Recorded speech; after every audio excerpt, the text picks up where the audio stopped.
আলহামদুলিল্লাহ রাব্বুল আলামিনের শাহে দরবারে অসংখ্য অগণিত শুকরিয়া আদায় করি যে রাব্বুল আলামিন এরকম একটি সম্পূর্ণ মজলিসে আমাদেরকে আসার এবং বসার তৌফিক দিয়েছেন, সুযোগ করে দিয়েছেন।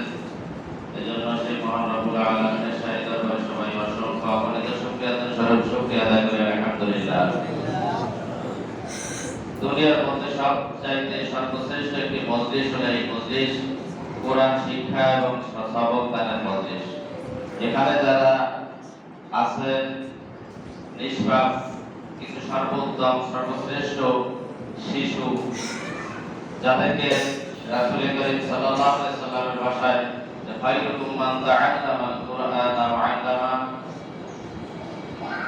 দুনিয়ার মধ্যে সবচাইতে সর্বশ্রেষ্ঠ ওই ব্যক্তি যে কোরআন শিক্ষা করে এবং শেখায়। এখানে সর্বশ্রেষ্ঠ ব্যক্তিদের সমাগম রাসূলের ভাষায় এই মজলিসে আমরা আসতে পেরেছি, আল্লাহ রাব্বুল আলামিন হাজির করেছেন, এজন্য শুকরিয়া আদায় করি আলহামদুলিল্লাহ।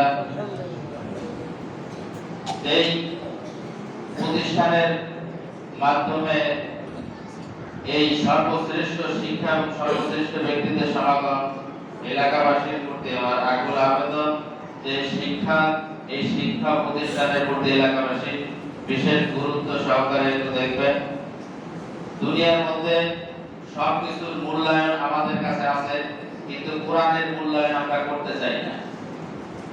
উপর লেভেল থেকে শুরু করে সর্বনিম্ন লেভেল পর্যন্ত, নিচু পর্যন্ত আমরা কোরআন শিক্ষাকে গুরুত্ব দিতে চাই না।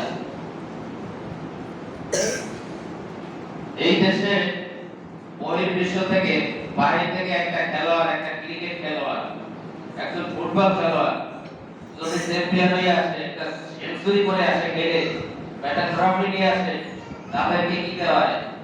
বাড়ি দেওয়া হয়, গাড়ি দেওয়া হয় ঢাকা শহরে।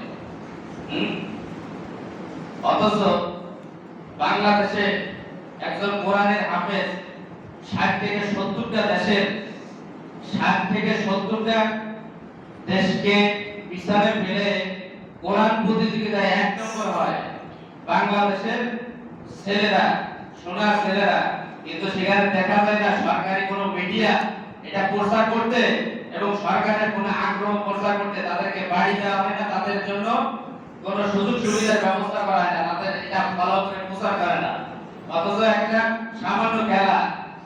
সামান্য খেলা একটা দেশের বিরুদ্ধে, তাও অনেক টাকা পয়সা খরচ করে, দেশের অর্থ সম্পদ নষ্ট করে, জনগণের অর্থ সম্পদ নষ্ট করে বেহুদের কাছে, তাতে আমরা পুরস্কার দেই, কিন্তু কোরআনকে আমরা মূল্যায়ন করতে পারি না। কোরআনকে আমরা মূল্যায়ন করি না। আমাদের চাইতে কমল করা জাতি আমার মনে হয় বিশ্বে আর নাই। এর মূল্যায়ন সেদিনকে আমরা বুঝতে পারবো, যেদিন আর বুঝতে কোনো বোঝাই কোনো কাজ হবে না, শুধু অনুশোচনা করতে হবে।